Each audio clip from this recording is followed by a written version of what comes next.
ALEC has been involved in internet tax issues, which is a special area for me, having written the Internet Tax Freedom Act with Ron Wyden for a long time, nearly 2 decades, in fact. The internet as an area of tax policy is really the point of the spear, because the great problem in taxation in the 21st century for every American is the complexity of the whole thing. It starts with the federal tax code, which right now is over 76,000 pages long. It hasn't always been this way.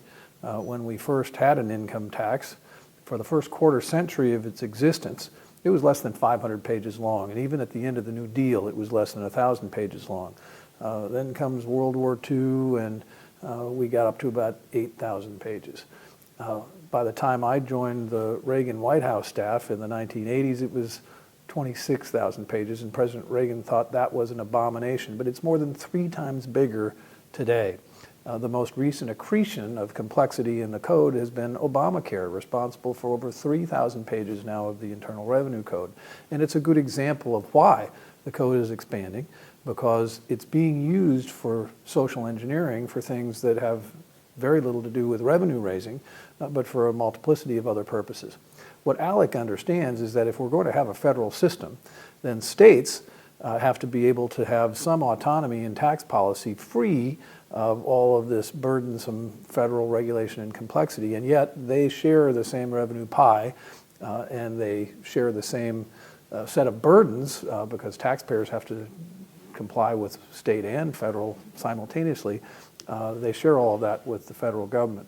So it requires, first, that the federal government rationalize its own system, and second, that states constantly be busy on rationalizing, simplifying their own systems, and not crossing borders and trying to impose regulations on one another, another special risk in the internet era. So the internet from its inception was multi-jurisdictional. Unlike so many other areas of commerce, and really all the paradigms from the 20th, 19th, and 18th centuries, which were all based on physical location, once you're operating on the internet, you just can't be contained in any one jurisdiction. And so the great threat to the internet all along has been that it will be set upon by regulations at the local level, municipal level, county, the state level, the federal level, and the national and supranational level from overseas, from other countries.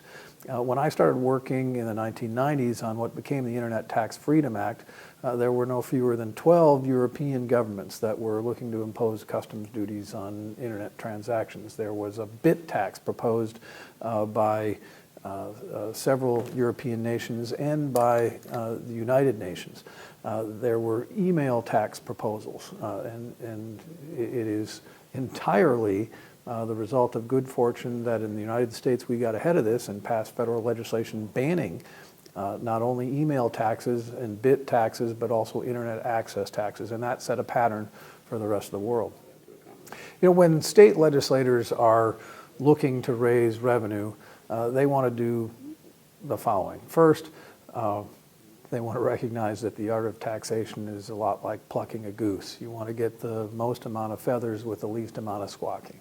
And so it needs to be easy to comply with. Complexity is really the enemy, not just of honest, hardworking Americans, but it's the enemy of revenue raising.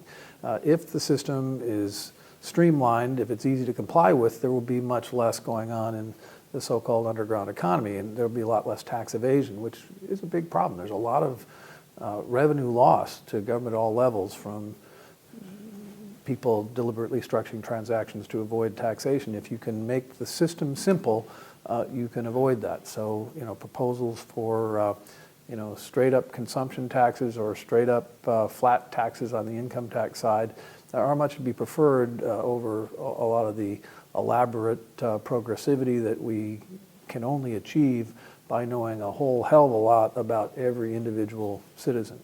The second thing that you want to recognize is that greed and rapaciousness for governments as well as for people, doesn't pay in the end.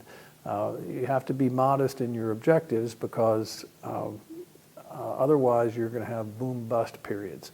You know, if you're trying to get a whole lot, you might get a whole lot when you first pass this law, but ultimately people will adjust their behavior.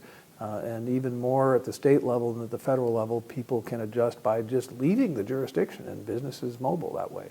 And people who work for businesses, which most people do, you know, can move as well. So keeping those objectives in mind will make for a very, very sound tax policy, one that permits, you know, health in the economy and growing revenues in all the right ways.